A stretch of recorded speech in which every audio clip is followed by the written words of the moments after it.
just a ragdolly, happy and smiling all day. I stop and say, golly, this is too good to be true. A little ragdolly, plain as can be, as a friend who's as lovely as you. That's my favorite song in the whole wide world. But this is the first time I've really understood what it means, let alone be able to sing it at all. Years upon years ago, so many that I can't remember anymore, and frankly, don't want to try on a brain made of nothing but fluff and stuff. A kindly old toy maker made me out of the scraps of what was left from everybody else. Hundreds upon hundreds of friends who got to go out and be loved and find new friends. Friends of blood and marrow and bone. So, after I was made, the toy maker promised me that in the eyes of the child that really loved me, I'd spring to life, and we could play together forever and ever. And now, I finally found my child. I finally found my child. The person who's going to be my bestest friend in the whole wide world. Oh, we are going to have so much fun together. Having tea parties and playing dress up and all the other games children play. I don't really know exactly what they do, but I know that we can figure it out together. As the toy maker once said, we just gotta try. Well, of course I was alive to the toy maker. As alive as I am to you.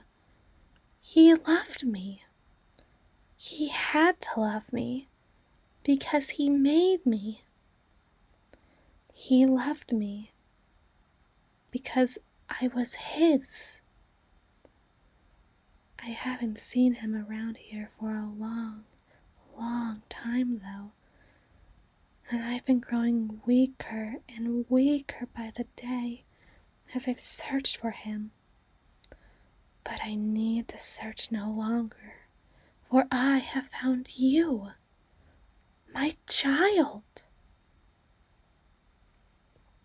You're not a child? I hardly see how that matters. You're my child, and that's the long and short of it.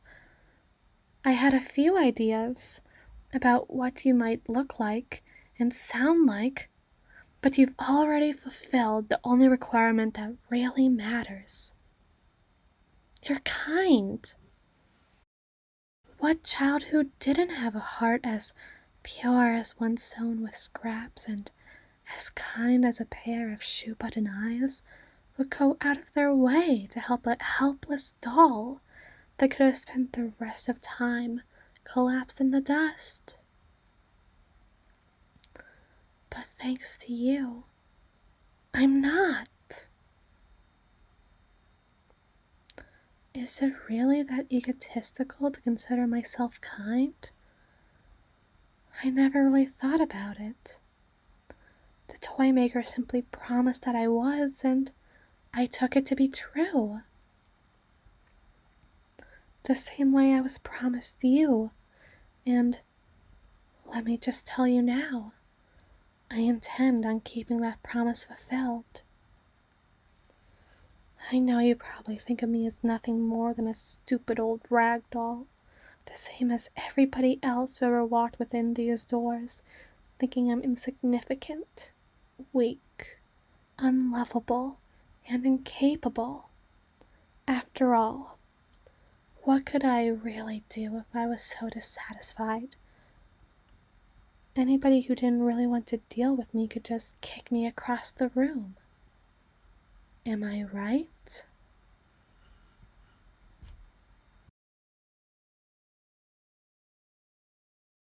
I'm capable of far more than you can even begin to really realize. I'm alive for a reason, right? Oh, of course. Of course I wouldn't harm a child. What are you thinking? Ah, but you are not just a child. You're my child. Mine.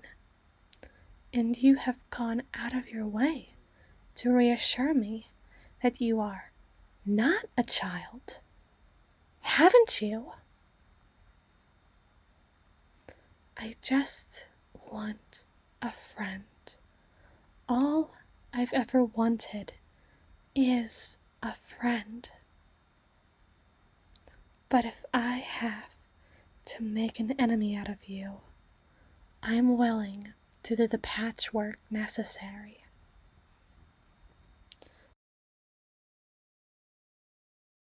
But we don't have to talk such nonsense now.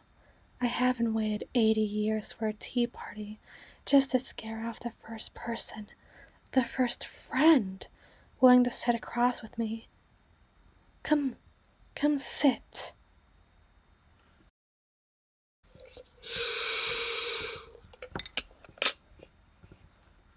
So, what temperature do you normally take your imaginary tea?